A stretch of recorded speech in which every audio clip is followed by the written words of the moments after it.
Bismillahirrahmanirrahim. Assalamualaikum warahmatullahi wabarakatuh. Alhamdulillahirabbil alamin. Assalatu wassalamu ala Muhammadin wa ala alihi wa ashabihi ajma'in wa ba'du. Usini wa nafsi wa iyyakum bi taqwallah. Ittaqullaha wa tuqatih wa la tamutunna illa wa antum muslimun. Bismillahirrahmanirrahim. Qul in kuntum tuhibbunallah fattabi'uni yuhibbukumullah. Sadaqallahul azim wa sadaqa rasulul karim wa nahnu ala dzalika minasyahidin wa syakirin walhamdulillahi rabbil alamin. Ma'asyiral muslimin wa jamaahul mukminin rahimakumullah, kita bersyukur kepada Allah Subhanahu wa taala pada kesempatan yang mulia ini di subuh hari Sabtu yang penuh berkah insyaallah. Mudah-mudahan Allah Subhanahu wa taala sehatkan badan kita dan juga Allah terima ibadah kita, sholat subuh berjamaah dilanjutkan dengan iktikaf dan melanjutkan dengan kajian Thalathul Ilm yang mudah-mudahan ini menjadi pengangkat derajat kemuliaan kita, penggugur dosa-dosa kita dan menambah jariah kebaikan untuk keluarga khususnya kedua orang tua kita, guru-guru kita dan orang yang telah berbuat baik kepada kita semuanya. Amin Allahumma amin. Shalawat dan salam semoga tetap tercurah kepada baginda yang mulia Muhammad sallallahu alaihi wa alihi wasallam. Seperti biasa pada kesempatan subuh pagi hari, alhamdulillahirrahmanirrahim, kita tetap istiqomah konsisten untuk i'tikaf sampai isyraq dan ditutup dengan 2 rakaat sholat isyraq. Mudah-mudahan betul-betul sebagaimana janji Rasul yang 2 rakaat sholat isyraq setelah sholat subuh kemudian i'tikaf, pahalanya setara dengan melaksanakan ibadah haji dan umrah. Dan insya Allah mudah-mudahan kita tutup juga nanti dengan sholat isyraq. Kemudian pada kesempatan pagi ini, sebagaimana yang disampaikan oleh Pak Hadi di flyernya, tema kajian kita pada kesempatan subuh ini adalah berkenaan dengan bagaimana kita semakin mengenal, semakin dekat dengan Nabi kita Muhammad SAW, Rasul dan Nabi kita yang bertepatan dengan bulan Maulid, yaitu bulan Rabiul Awal. Di mana-mana di seluruh dunia kita mengenal Rabiul Awal dan bulan kelahiran Nabi. Dan momentum ini kita manfaatkan untuk kembali semakin mengenal, semakin dekat tentang Nabi dan Rasul kita, Nabi Muhammad SAW. Walaupun kita sering mendengar dan sering terus diingat-ingat oleh baginda yang mulia Rasulullah SAW tentang Nabi kita Muhammad SAW, namun tidak ada yang sesuatu yang salah apabila kita terus mengingat ulang tentang bagaimana kepribadian Rasulullah SAW agar kita tidak kurang sedikit pun cinta kita kepada Rasulullah SAW. Sebagaimana kita telah berikrar kepada Allah Subhanahu wa taala dan berikrar kepada Nabi kita Muhammad SAW dengan 2 kalimat syahadatain, asyhadu alla ilaha illallah wa asyhadu anna Muhammadar Rasulullah. 2 kalimat ini bukan sekedar kalimat-kalimat kesaksian atau kita bersaksi kepada Allah Subhanahu wa taala, tetapi 2 kalimat ini adalah mengandung konsekuensi dan tuntutan kita untuk mengikutinya setelah kita mengucapkannya. Yang pertama adalah khususnya tentang kalimat yang kedua, asyhadu anna Muhammadar Rasulullah. Aku bersaksi bahwa Nabi Muhammad itu atau Muhammad itu Nabi dan Rasulullah SAW. Kalimat yang kedua merupakan konsekuensi daripada kalimat yang pertama. yaitu kita bersaksi kepada Allah bahwa tidak Tuhan yang berhak kita sembah kecuali Allah Subhanahu wa taala. Tidak sempurna kesaksian kita atau keimanan kita dan kecintaan kita manakala kita tidak beriman kepada Rasul, tidak mencintai Rasul. Jadi tidak lengkap keimanan kita, tidak sempurna keimanan kita manakala kita tidak mencintai Rasulullah SAW. Maka tuntutan syahadat yang kedua atau syahadat kenabian, syahadat kerasulan, yaitu atau mengandung beberapa tuntutan kewajiban yang harus kita jalankan. Minimal ada 6 tuntutan atau ada 6 kewajiban kita terhadap Nabi kita Muhammad Sallallahu Alaihi Wasallam. Yang pertama adalah mengimaninya. Jadi keimanan kepada Allah tidak sempurna kalau kita tidak beriman kepada Nabi. Mana mungkin kita bisa mengenal Allah kalau kita tidak dikenalkan oleh Nabi kita Muhammad Sallallahu Alaihi Wasallam. Seandainya tidak ada messenger yang membawa pesan, yang menyampaikan wahyu, yang menyampaikan kebenaran, yaitu utus Allah yang dibimbing oleh malaikat Jibril berupa para nabi dan para rasul, maka umatnya termasuk kita tidak mengenal Tuhan kita, yaitu Allah Subhanahu wa taala. Jadi kewajiban pertama terhadap Nabi apa? Mengimaninya. Yang kedua adalah tuntutan iman itu menuntut kita untuk mencintai yang diimaninya, yang kita imani, yang kita beriman kepadanya. Yang pertama beriman kepadanya, yang kedua mencintainya. Banyak ayat, banyak hadis yang menyampaikan kepada kita tuntutan atau perintah untuk beriman kepada Allah dan mencintainya. Bukti cinta kita melahirkan tuntutan atau kewajiban nomor 3, yaitu mentaatinya. Mengimaninya, yang kedua mencintainya, yang ketiga mentaatinya. Bukti iman cinta, bukti cinta taat kepada yang dicintainya.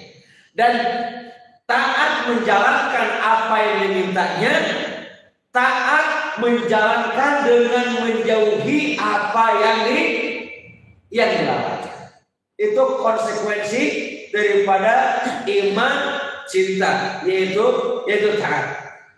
Allah berfirman, "Qul in kuntum tuhibbunallah fattabi'uni yuhibbukumullah." Qul, katakanlah oleh Muhammad kepada umatmu, in kuntum tuhibbunallah, apabila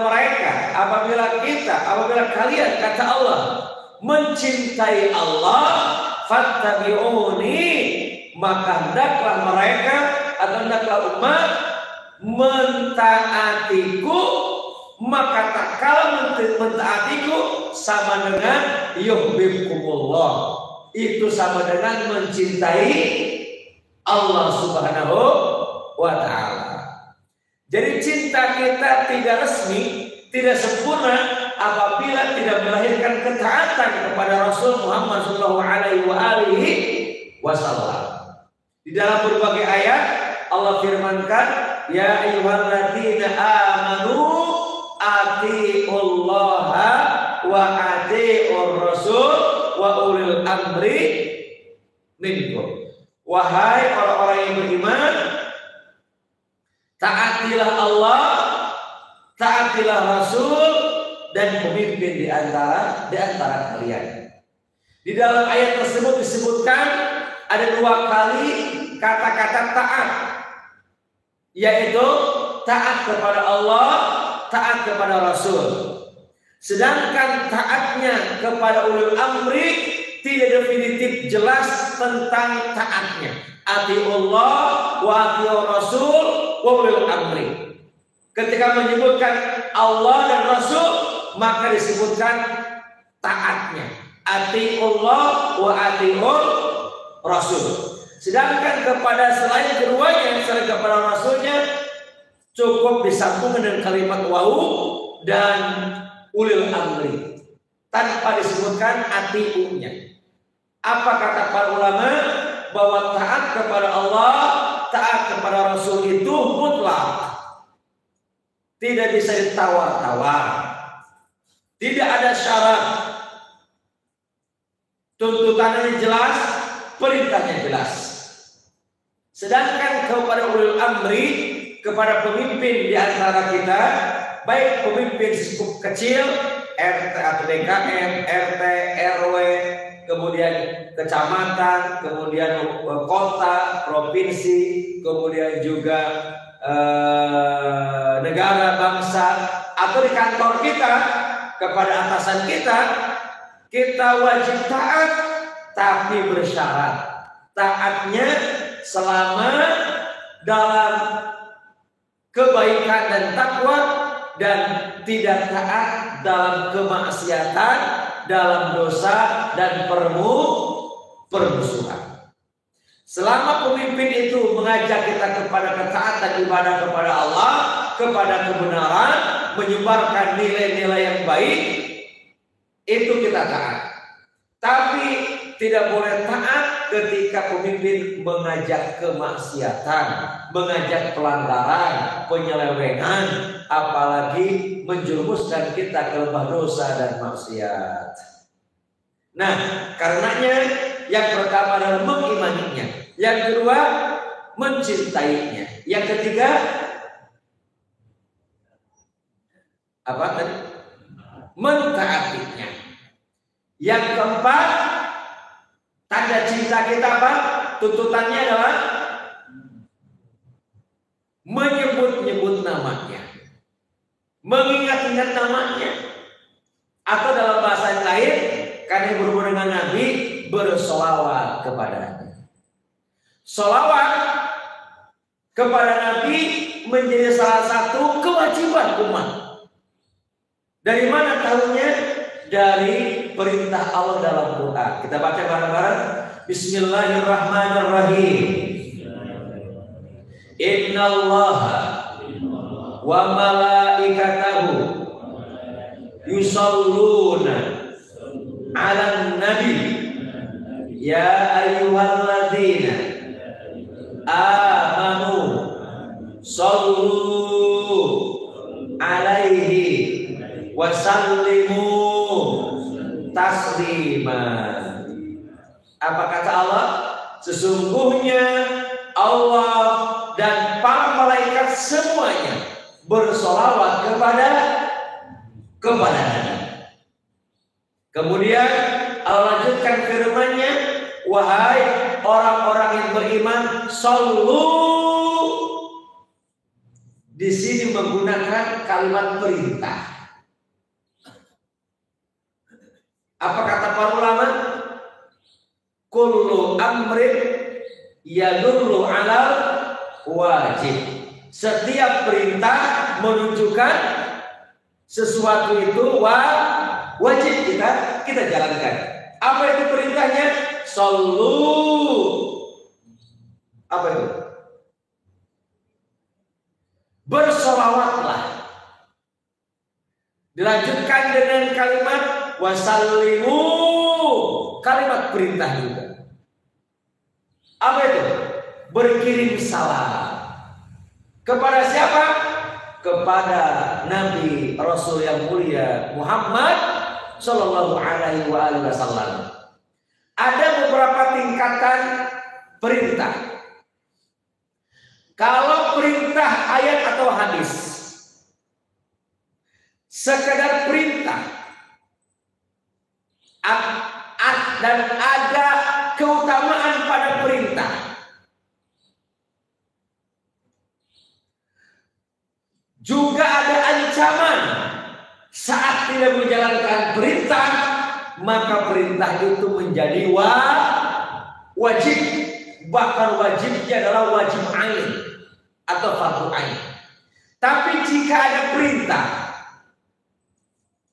ada keutamaan, ada fadilah saat menjalankan perintah, namun tidak ada ancaman saat tidak mendengarkan perintah, maka itu tingkatannya sunnah.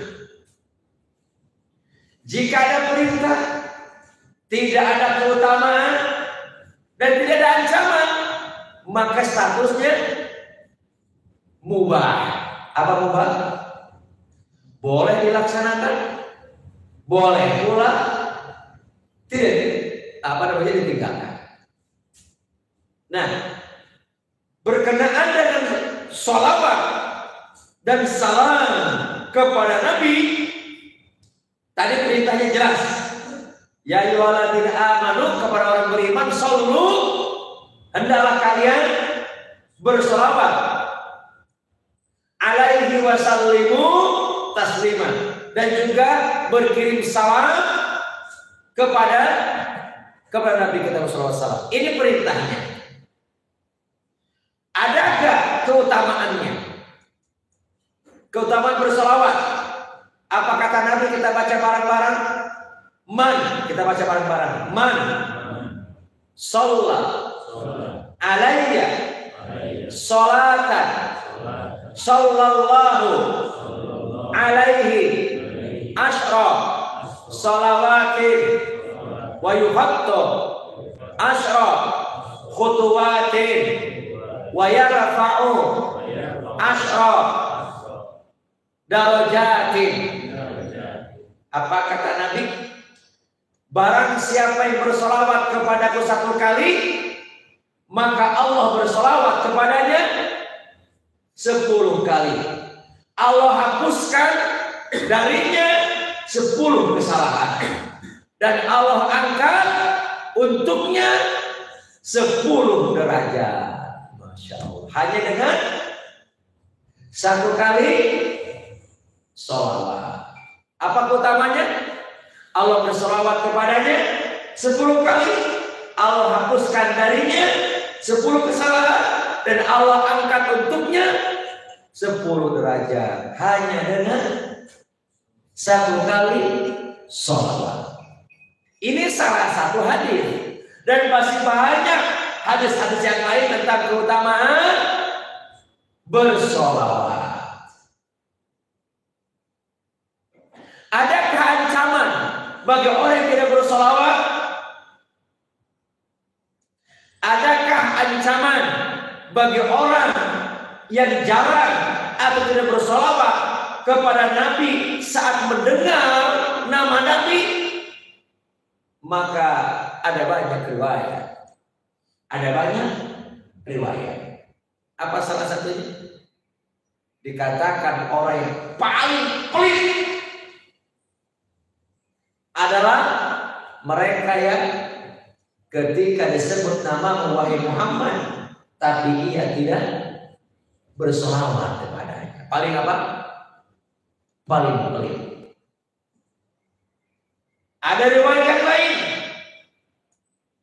yang sering diulang-ulang oleh guru-guru kita, khususnya menjelang Ramadan, tentang 3 doa malaikat Jibril saat Nabi naik ke atas mimbar.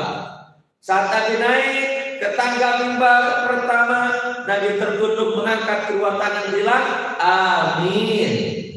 Nabi naik lagi ke tangga kedua, kemudian Nabi tertunduk angkat kedua tangan bilang amin.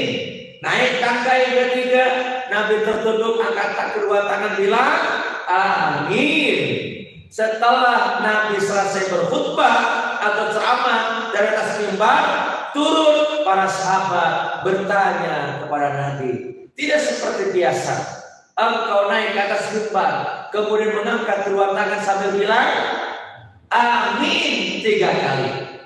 Sampaikan kepada kami apa gerangan yang terjadi terhadapmu. Apa kata Nabi? Beberapa saat sebelum aku naik mimbar, malaikat Jibril turun kepadaku dan berdoa dengan 3 kali doa dan aku aminkan. Siapa yang berdoa? Jibril. Siapa yang mengaminkan? Nabi Muhammad. Dua makhluk Allah yang mulia, yang dimuliakan Allah dan dipilih oleh Allah Subhanahu wa taala. Kalau berdoa kira-kira istijabah enggak? Makbul enggak? Makbul banget. Apa salah satu doanya? Salah satu doa dari Jibril adalah apa kata Jibril? Celaka. Celaka. Celaka. Siapa? Mereka yang mendengar nama engkau disebut tapi mereka tidak berselawat kepadamu. Jibril mengatakan apa? Celaka. Nabi ngapain Nabi? Angkat kedua tangan bilang amin. Semoga kita tidak termasuk orang-orang yang dikategorikan celaka oleh malaikat Jibril. Ada perintah, ada keutamaan saat melaksanakan perintah yaitu bersolawat, dan ada ancaman saat orang tidak bersolawat saat kita mendengar atau mengucapkan Nabi Muhammad SAW. Maka lengkap sudah perintah, ada keutamaan, ada ancaman. Berarti statusnya wajib, sunnah atau dua? Wajib. Baca bersama-sama. Ya Nabi, salam alaika. Ya Rasul, salam alaika. Ya Habib, salam alaika. Salawatullah alaika. Bersama-sama. Ya Nabi, salam alaika. Ya Rasul, salam alaika. Ya Habib, salam alaika. Salawatullah alaika. Ya Nabi, salam alaika. Ya Rasul, salam alaika. Ya Habib, salam alaika. Salawatullah alaika. Sallu ala Nabi. Apakah boleh sholawat dengan berbagai variasi? Boleh? Boleh? Berdasarkan jumhur ulama boleh. Isi sholawat itu adalah apa? Pujian, sanjungan kepada orang yang dimuliakannya. Sebagaimana kita menghadap seorang yang lebih mulia atau lebih tinggi, baik ilmunya atau usianya atau mungkin kedudukannya, disanjung, gitu ya. Apalagi kepada Nabi yang diagungkan oleh Allah, yang Allah sendiri berselawat kepadanya. Innallaha wa malaikatahu yusholluna 'alan nabi. Allah dan para malaikat berselawat kepada Nabi. Allah berselawat kepada Nabi. Para malaikat berselawat kepada Nabi. Dan barang siapa yang berselawat kepada Nabi, Allah berselawat kepadanya 10 kali. Apa makna Allah berselawat kepada makhluknya? Kata para ulama, Allah merahmatinya Allah mencintainya, Allah menyayanginya, Allah menolongnya, Allah membelanya, Allah membantunya, Allah memberikan rezeki, Allah menyembuhkan, Allah memberikan segala macam kebutuhan kepada orang yang ia sedang butuhkan. Itu makna Allah berselawat kepada makhluknya. Boleh-boleh saja kata para ulama berselawat dengan kalimat-kalimat yang mengisi pujian atau sanjungan. Dan juga boleh berdoa dengan selawat kepada Nabi.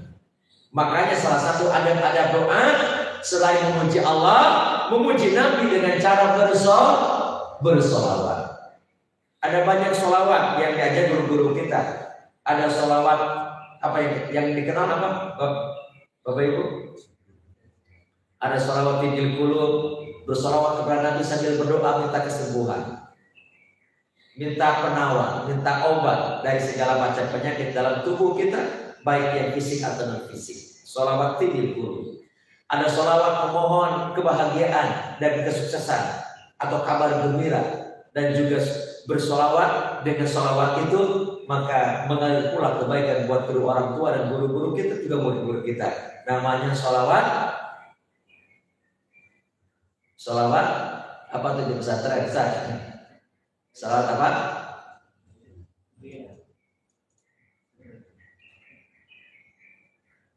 Sohibul Busyra. Ada lagi bersolawat yang dengan solawat itu kita berdoa kepada Allah agar kita terhindar dari orang-orang yang akan berbuat zalim kepada kita, berbuat menghalang-halangi kita, atau yang ingin jahil, bully, intimidasi kepada kita. Namanya solawat asbiyah. Ternyata banyak solawat-solawat yang dengan solawat itu juga dilengkapi dengan doa. Isi doa dari salawat. Seperti salawat asyir. Ada yang apa? Allahumma sholli ala sayyidina Muhammad wa ashkilil zalimin bizalimin wa akhrijna min bainihim salimin wa ala alihi wa sahbihi ajma'in. Isi selawatnya selain memuji Rasul, memohon kepada Allah agar Allah menyibukkan orang-orang yang ingin berbuat zalim kepada kita.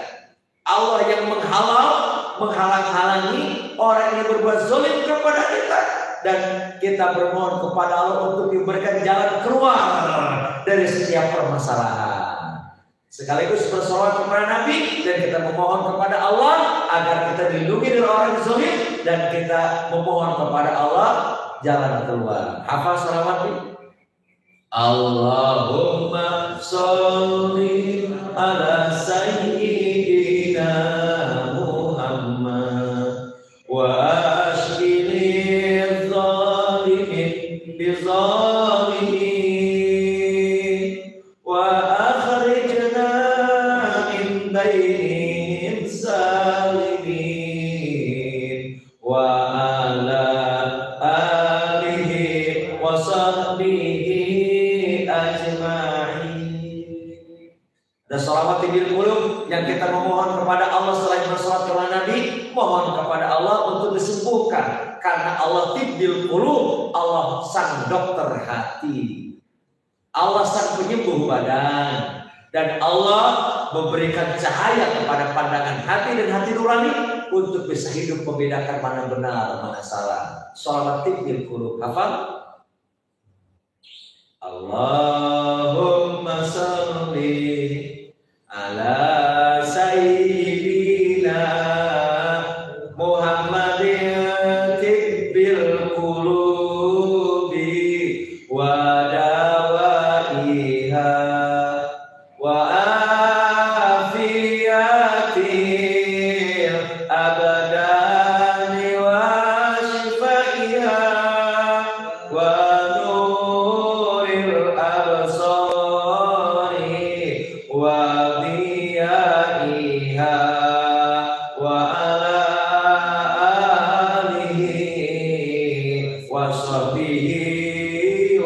sallim. Hafal apa hafal? Ya karena tidak terbiasa.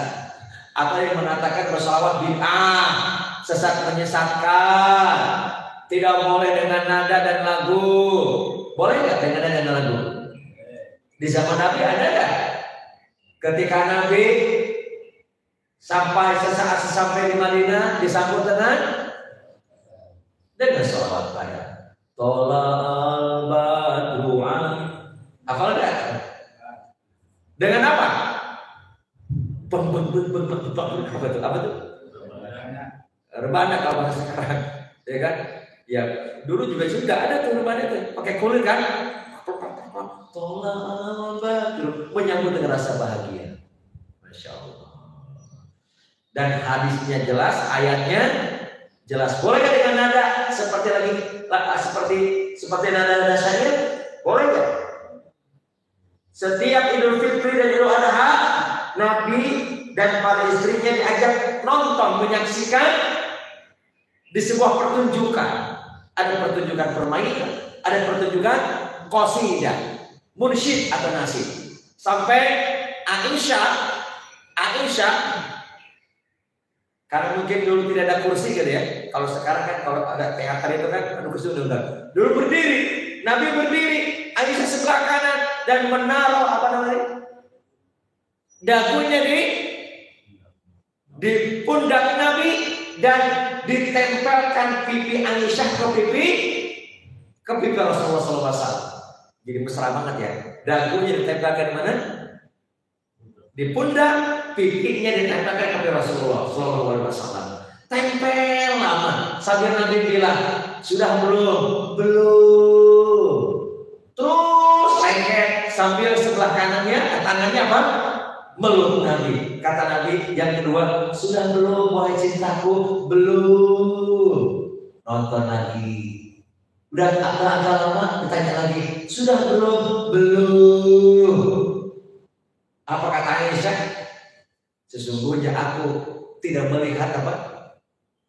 Tontonan hari. Aku sungguh melihat wajah suamiku dan aku ingin menunjukkan kepada yang lain dan kepada istri-istri Nabi yang lain bahwa aku sangat amat mencintainya. Nih buktinya, aku dekat dengannya. Nabi pun tidak merasa pegel, tidak merasa kalau pasti gitu risih. Saking mesra dan romantisnya Nabi kepada istri-istrinya. Masya Allah. Kepada siapa Pak Hadi? Istri-istrinya. Istri-istrinya. Betul Pak? Wahid kepada istrinya, berarti istrinya satu kan? Banyak. Nah kita baru istri satu, romantis kita benar-benar romantis. Masya Allah. Nah, sholawat untuk mendapatkan atau berdoa dengan sholawat ini untuk meraih kebahagiaan dan agar semua pahala ibadah kita pun mengalir kepada kedua orang tua kita, guru-guru dan murid-murid kita. Ada Sayyidul Yusra. Nadanya sama dengan tinggi guru. Allahumma sholli ala sayyidina Muhammadin sahidil busyara salatan tubasyiruna biha wa ahlana wa auladana wa jami'a masyayikhina wa muallimina wa talabatana wa talibatina min yaumina hadha ila yaumil akhirah. Bisa kan? Kayaknya kita belajar lagi salawat tadi nih. Karena membaca salawat penuh dengan pahala. Masya Allah. Berkah yang membaca, berkah yang mendengar. Masya Allah. Dan banyak salawat-salawat yang lainnya. Seperti salawat mahalul qiyam. Apa itu? Yang sambil berdiri apa? Saya hafal kan? Hafal nggak? Kita kan sering tuh Pak Hadi yang sholat mahalul qiyam itu dengan Gus apa namanya, Gus Kucung kemana boleh ya, masya Allah, kita kangen kalau baik. Nah, mengimaninya, mencintainya, berikutnya mentaatinya, berikutnya berselawat kepadanya, berikutnya membela ajarannya dan juga seluruh sunnah-sunnahnya. Dan nomor 6 adalah kita melanjutkan perjuangan misi dakwahnya selain meneladaninya. Nah, meneladaninya itu bagian juga keimanan atau kewajiban kita. Ini belum bahas kita nih. Di tangan saya ini ada satu kitab yang diterjemahkan, judulnya Ar-Rasul Sallallahu Alaihi Wasallam. Ini kitab trilogi. Yang pertama Allah Azza wa Jalla, yang kedua Ar-Rasul Sallallahu Alaihi Wasallam, yang ketiga Islam, yang dibuat atau dikarang ditulis oleh Syekh Muhammad Daib Hawa. Ini trilogi yang di tangan saya Ar-Rasul, salah satu trilogi. Pertama Allah Subhanahu Wa Taala, yang kedua Ar-Rasul Sallallahu Alaihi Wasallam, yang ketiga Al-Islam. Kenapa beliau membuat trilogi ini? Karena ternyata landasannya hadis Nabi, hadis Imam Bukhari Muslim. Taqmul iman, man radiya Allahu rabbah, wal islamu dina, wa Muhammadu nabiyya wa rasulah. Sungguh Allah akan berikan kelezatan iman, rasa manis iman, jika engkau rela Allah sebagai Tuhanmu, Islam sebagai agamamu, dan Muhammad sebagai Nabi dan Rasul. Begitu pula hadis Imam Bukhari, ada 3 pertanyaan utama di dalam kubur. Yang pertama, man rabbuka. Yang kedua, ma dinuka. Yang ketiga, man nabiyyuka wa rasuluka. Siapa Tuhanmu? Yang kedua, apa agamamu? Yang ketiga, siapa nabi dan rasulmu? Maka dijawab dengan hadis Imam Bukhari Muslim, raditu billahi rabba wa bil islam dinan wa bi Muhammadin nabiyya wa rasulah. Jawabannya apa?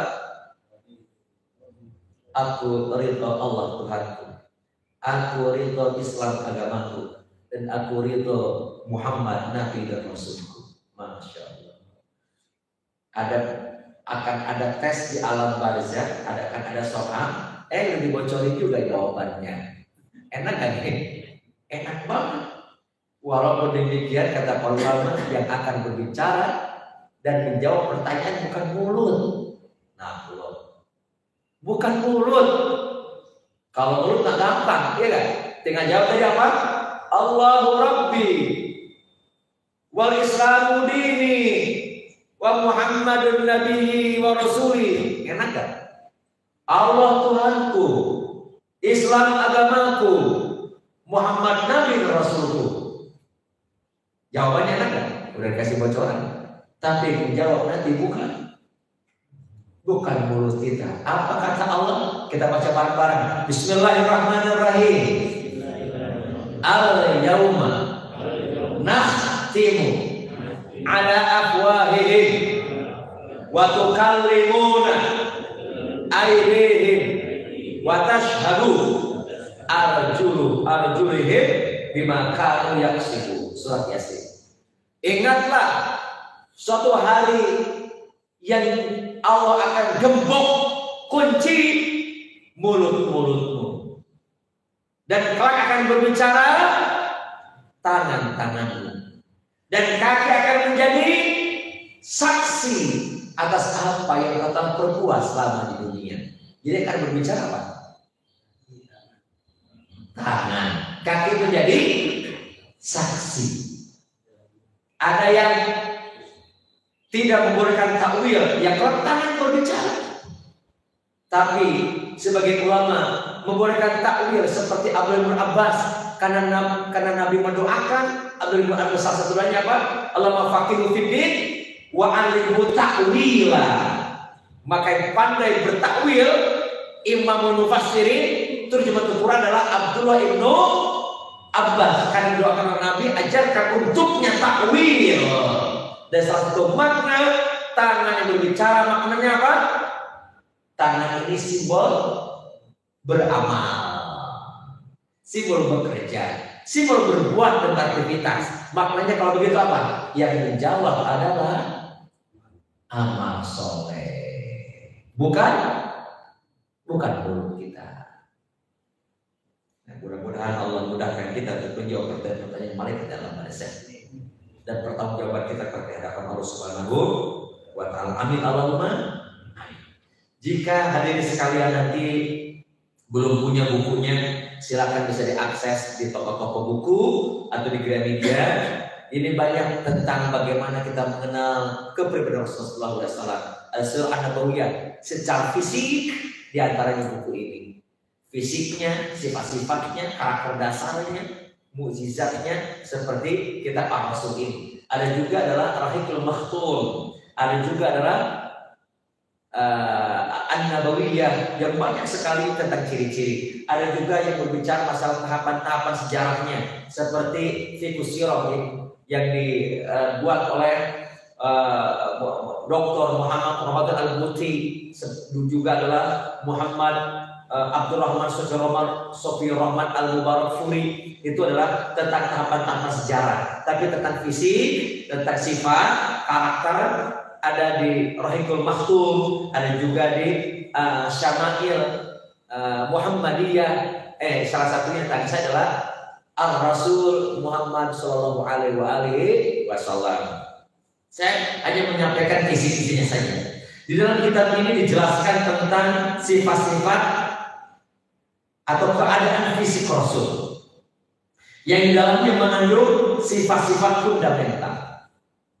Ada 4 sifat yang wajib dimiliki oleh Rasul. Kalau tidak, maka kerasulannya akan dikategorikan tidak sempurna atau cacat. Jika disebut Rasul, disebut Nabi, maka wajib memiliki sifat-sifat wajib. Jika tidak ada salah satunya saja, maka tak sempurna disebut Nabi, tak sempurna disebut Rasul. Apa yang pertama? Siddiq. Apa yang pertama? Siddiq. Yang kedua, amanah. Apa yang kedua? Yang ketiga, tabligh. Apa yang ketiga? Tabligh. Yang keempat, fatonah. Apa yang keempat? Fatonah. Siddiq, amanah, tabligh, fatonah. Disampaikan di buku ini, disebut Nabi, disebut Rasul, manakala memiliki 4 sifat yang sangat mendasar, 4 sifat yang fundamental: siddiq, amanah, tabligh, fatonah. Apa siddiq? Jujur. Dan siddiq juga bermakna benar. Jadi ia selalu mengatakan dan melakukan secara jujur dan benar. Yang kedua, amanah. Apa amanah? Sangat dipercaya, baik fisiknya, perbuatannya, kata-katanya, tak ada mengandung dusta, cacat, dan khianat. Yang ketiga, tabligh, menyampaikan semua dari apa yang Allah wahyukan kepadanya tanpa ditutup-tutupi sedikit pun. Makanya sebelum Nabi wafat, saat Nabi sedang beberapa saat wafat, Nabi sedang sakit panas sampai kepalanya diikat, ya. kemudian jalannya sudah mulai lemah, kemudian menghadap para sahabat yang sedang nunggu di Masjid Nabawi. Nabi mengatakan, wahai sahabatku, apakah aku sudah menyampaikan semuanya kepada kalian? Semua sahabat tak ada yang berani menjawab. Semuanya tertunduk sambil terisak-isak tangisannya. Karena kalimat itu mengandung isyarat yang mendalam bagi sahabat. Sampai Nabi mengulang, apakah aku sudah menyampaikan kepada kalian semuanya? Semakin diulang pertanyaan itu, semakin menjadi-jadi isak tangis para sahabat. Meyakinkan sekali lagi, apakah aku sudah menyampaikan semuanya kepada kalian? Banyak sahabat terjatuh pingsan taplak, meraung-raung tangisannya. Karena sahabat paham pertanyaan itu mengandung sebuah isyarat. Apa isyaratnya? Isyarat sempurna dan selesai tugas Nabi, atau isyarat perpisahan. Tidak perlu dijawab oleh sahabat karena ada yang perkataan itu mengandung guncangan pada jiwa dan hati para sahabat. Banyak yang pingsan, banyak kisah-kisah beraung-raung tangisannya. Sahabat hanya menganggukkan kepala, selesai sudah. Nabi berpindah-pindah sambil berurai air mata. Mari kita baca hadis Nabi. Ma baqiya, baca bersama-sama. Ma baqiya syai'un yuqarribukum ilal jannati wa yubaidukum minan nari faqad buyyina lakum. Renungkan kalimat sabda Nabi tadi. Apa kata Nabi? Ma baqiya syai'un, tidak ada tersisa sedikit pun, secuil pun. Tidak tersisa sedikit pun, secuil pun. Apalagi bahasa yang lain, sedikit, secuil.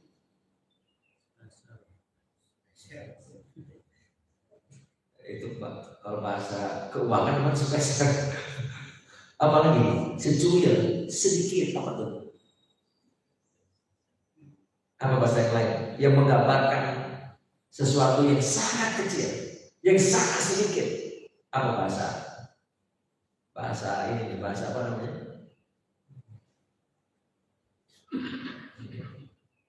Bahasa Jawanya apa? Suwi dikit apa? Suwi dikit. Apa bahasanya? Ya, tidak ada tersisa sedikit pun, sekecil apapun yang akan memasukkan engkau ke dalam surga dan menyelamatkan engkau dari api neraka. Faqad buyyina lakum, kecuali aku sudah jelaskan semuanya, aku sudah sampaikan semuanya, aku sudah berikan kepadanya semuanya, dan aku sudah berikan contoh semuanya. Kata Nabi, ungkapan-ungkapan akhir sebelum Nabi berakhir meninggalkan umatnya. Ada satu ayat itu yang menjadi ayat terakhir setelah haji wada dalam surat Al-Maidah. Apa itu?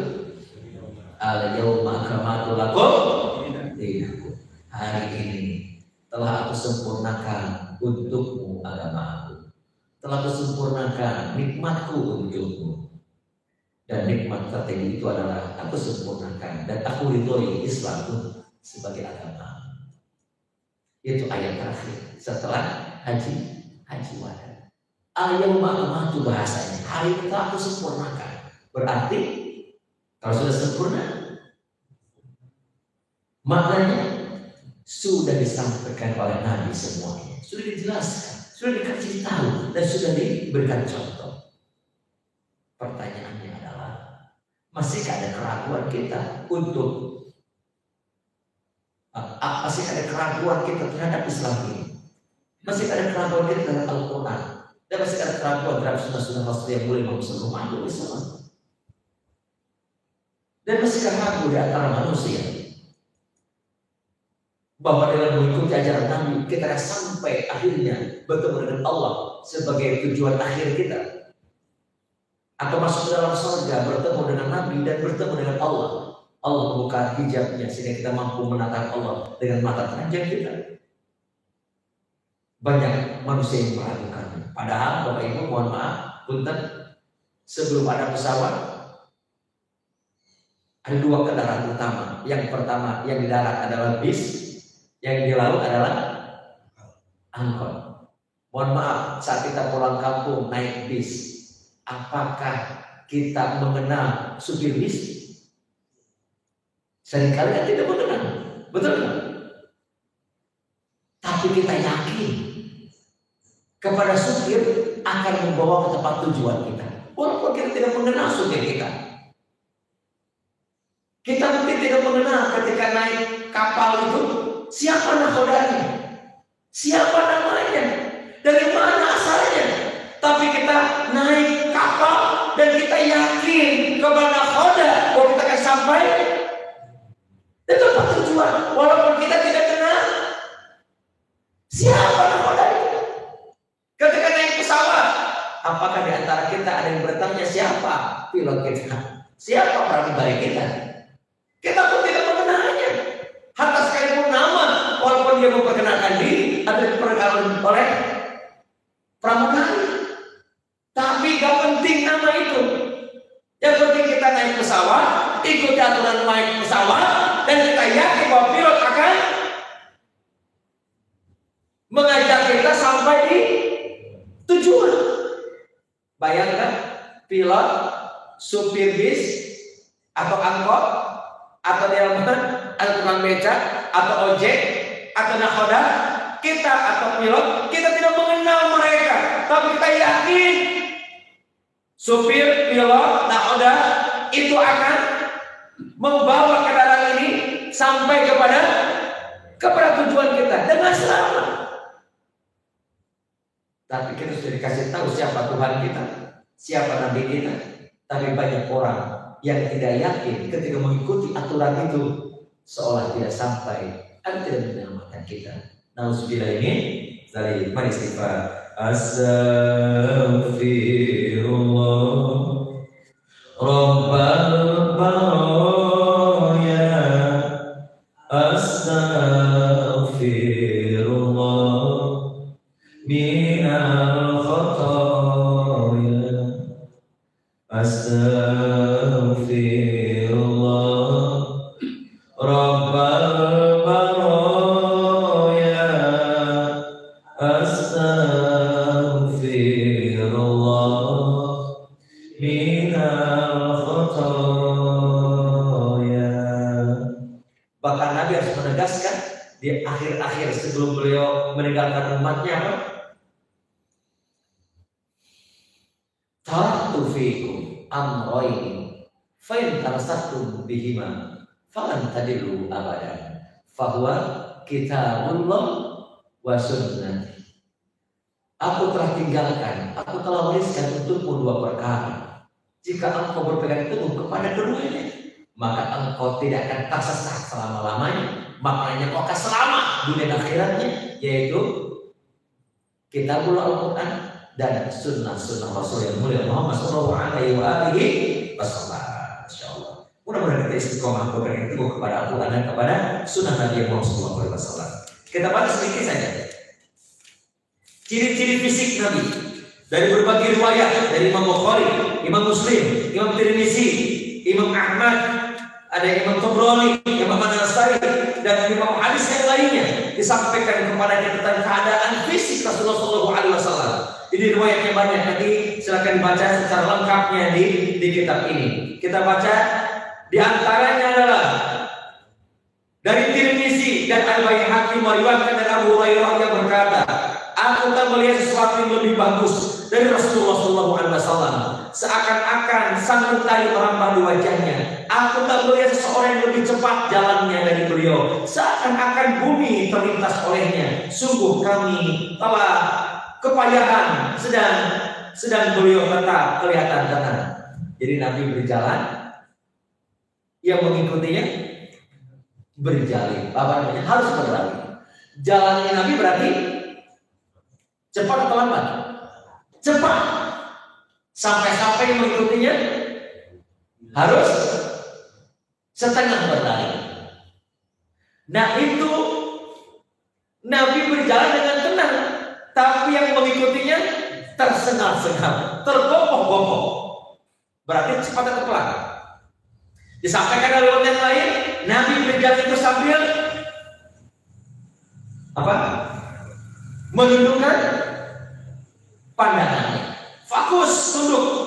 Tidak tengok kanan, tidak tengok kiri, kecuali ada sesuatu yang bahaya atau ketika ditanya. Di sini sampaikan bahwa saat ada yang bertanya, baik dari arah kanan atau arah kiri atau arah belakang, maka Nabi selalu melihat dan menengok bukan hanya kepalanya, tapi seluruh tubuhnya, seluruh badannya. Tanda apa kira-kira? Tanda mulia adabnya, bukan hanya kepalanya atau ya, tapi Nabi dengan seluruh badannya. Di sini disampaikan banyak riwayat bahwa para Nabi yang paling mulia, paling bahasa yang lain, paling ganteng, paling putih. Di sini disampaikan bahwa ketika kami berjalan di tengah malam, dan sedang bulan purnama. Ini disampaikan oleh Imam Al-Baihaqi dari Jabir bin Sumroh. Ia berkata, aku pernah melihat Nabi pada suatu malam Iddiyan itu malam purnama. Aku memandang beliau dan memandang bulan seperti bergantian. Maksudnya kan? Jadi bercahaya bersinar itu seolah sama antara cahaya bulan purnama dengan wajah Rasulullah SAW. Masya Allah. Nabi rambutnya sebahu, hidungnya mancung. Masya Allah. Dadanya bidang rata dengan perutnya. Pak Hadi, rata dengan perutnya Pak Hadi. Bukan dadanya bidang pas perut menonjol. Begitu Pak Hadi.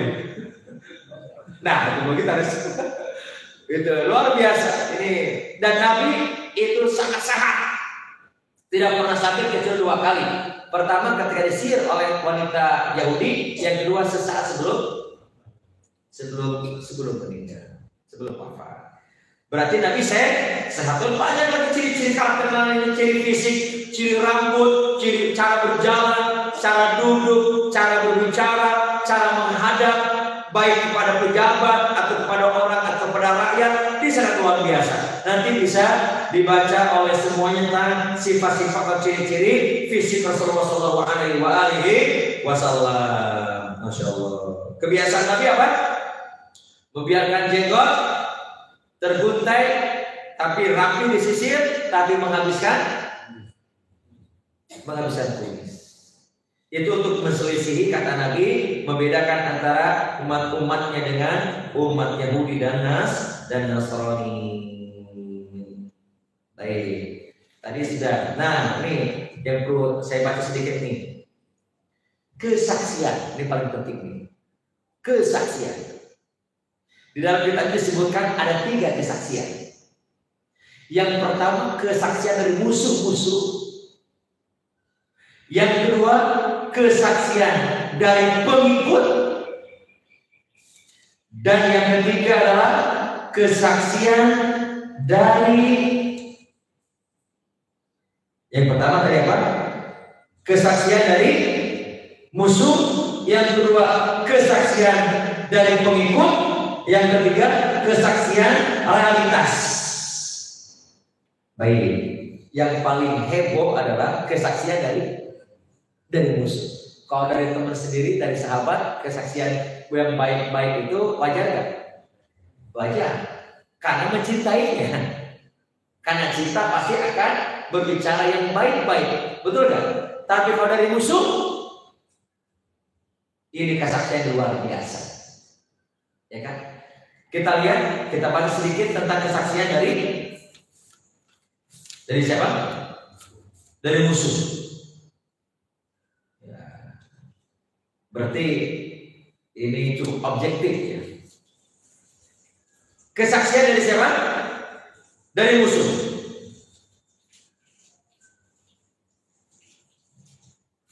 Oh, ini dari pengikut. Nah, nih. Kesaksian dari musuh. Ini penting, sampai di sini penting karena memiliki bobot tersendiri. Mereka melihatnya walaupun mereka membenci, tapi mereka mengatakan yang sesungguhnya ada dalam diri Rasulullah Muhammad Shallallahu Alaihi Wasallam yang mestinya mereka mengingkarinya. Al-Baihaqi meriwayatkan dari Mughirah bin Syu'bah, ia berkata, pertama kali aku melihat Rasulullah dikala aku sedang berjalan dengan Abu Jahal. Abu Jahal kita tahu ya, paman Nabi yang sangat mencaci maki Nabi, ya kan? Aku berjalan dengan Abu Jahal di suatu jalan yang sempit di Makkah, di Mekah. Disitulah kami bertatapan dengan Rasul. Beliau berkata, ditujukan kepada Abu Jahal, wahai Abu Hakam, kata Abu Jahal, marilah kita ke jalan Allah dan Rasulnya. Saat ini aku menyerumu kepada Allah. Abu Jahal menyahut, hai Muhammad, apakah kamu bermaksud mengolok-olok Tuhan kami? Apakah kamu bermaksud agar kami memberi kesaksian bahwa engkau telah bertabligh? Apa tabligh tadi?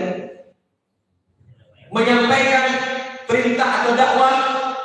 Baiklah, kita memberi kesaksian bahwa engkau telah bertabligh demi Allah. Andaikan aku tahu apa yang kau ucapkan itu memang benar, tentu aku akan mengikutimu.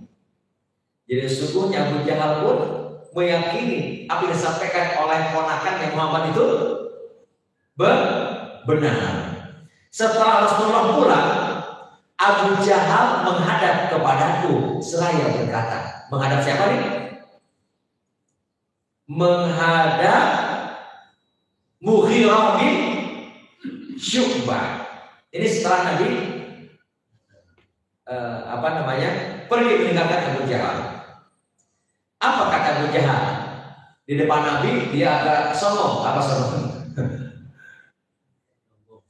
Iya, ya tadi kata-katanya benar nih, ya kan? Apakah kamu akan agak menghina ngenyek? Apa ini itu? Yang memperolok ya. Di depan Nabi, tapi di belakang Nabi dikatakan, demi Allah, sesungguhnya aku tahu apa yang dia sampaikan itu memang benar. Kata siapa? Kata Abu Jahal. Setelah Nabi pergi atau tidak?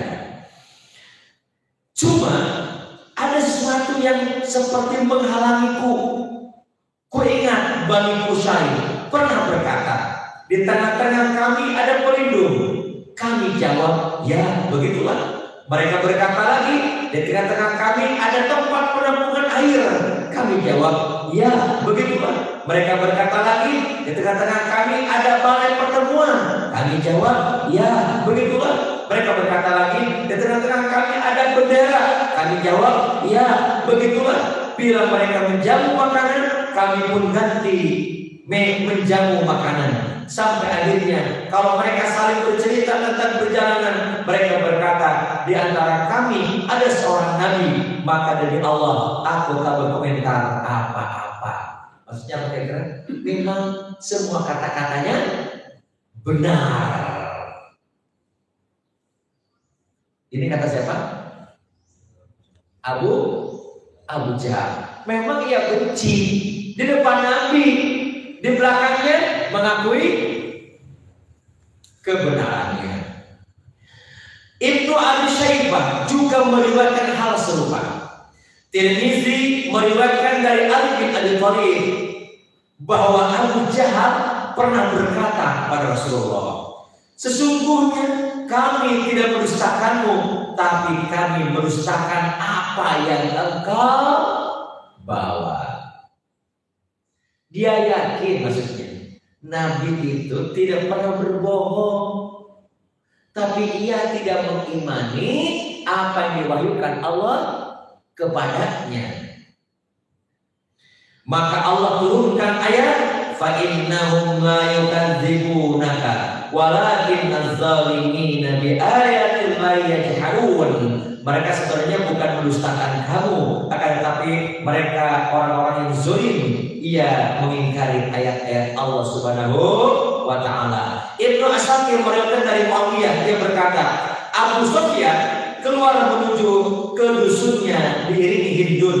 Seorang kawan juga keluar dan lewat di depannya. Pada waktu itu aku masih bocah kecil, duduk di atas keledai. Kami mendengar Rasulullah SAW datang. Abu Sufyan segera berkata kepadaku, hai Muawiyah, lekas kau turun dan biar keledai itu dinaiki oleh Muhammad. Aku pun segera turun dan ganti Rasulullah menaikinya. Beliau berlalu sesaat di depan kami, lalu menengok ke arah kami. Niscaya atau seraya bersabda, wahai Abu Sufyan bin Harb, wahai Hindun bin Utbah, demi Allah kalian pasti akan mati dan setelah itu kalian akan dibangkitkan kembali.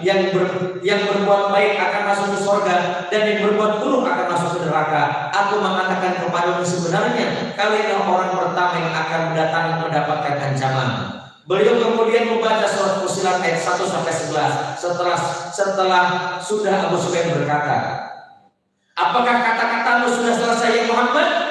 Ya sudah, jawab Rasulullah SAW. Beliau turun dari punggung keledai dan aku naik lagi. Sedang Hindun menghadap ke arah Abu Sufyan. Saya berkata, hanya untuk itukah tukang sihir ini menurunkan anakku? Demi Allah bukan. Dia bukan tukang sihir dan bukan pembohong, jawab Abu Sufyan. Sebenci-benci Abu Sufyan, tapi ketika ada orang menghina dan mengatakan dusta bohong, Abu Sufyan mengatakan dia tidak dusta. Inilah perkataan musuh-musuh Nabi Muhammad SAW. Mereka meyakini Nabi Muhammad tidak berdusta, Nabi Muhammad menyampaikan sesuatu yang benar. Cuman kalau kita lihat baca lagi adalah hanya kebencian yang menghalangi mereka dengan Rasulullah SAW. Walaupun demikian hatinya mengatakan apa yang disampaikan Nabi itu benar. Allah wa'alaikumsalam. Karenanya jika ada sifat benci atau takabur, maka sulit kita mendapatkan hidayah. Nyambung dengan kitab yang kita bahas tentang tasfiyatun nafas. Barang siapa yang ada sifat kibur atau takabur sedikit saja dalam hati, maka ia tidak akan mendapatkan hidayah dari Allah Subhanahu wa ta'ala. Karena al-ilmu nurun, ilmu itu cahaya, wa nurullah la yu'til asih, dan cahaya Allah tidak akan diturunkan, diberikan kepada hati yang bermaksiat dan sombong. Allah wa'lam bishawab. Ini baru kita baca daftar isi, belum isinya. Allah wa'lam bishawab. Jika Bapak Ibu tertarik, belilah bukunya, bacakan kepada istri, bacakan kepada suami, bacakan kepada putra-putrinya. Semoga semakin mengenal Nabi, maka istilah ta'aruf lahirlah cinta.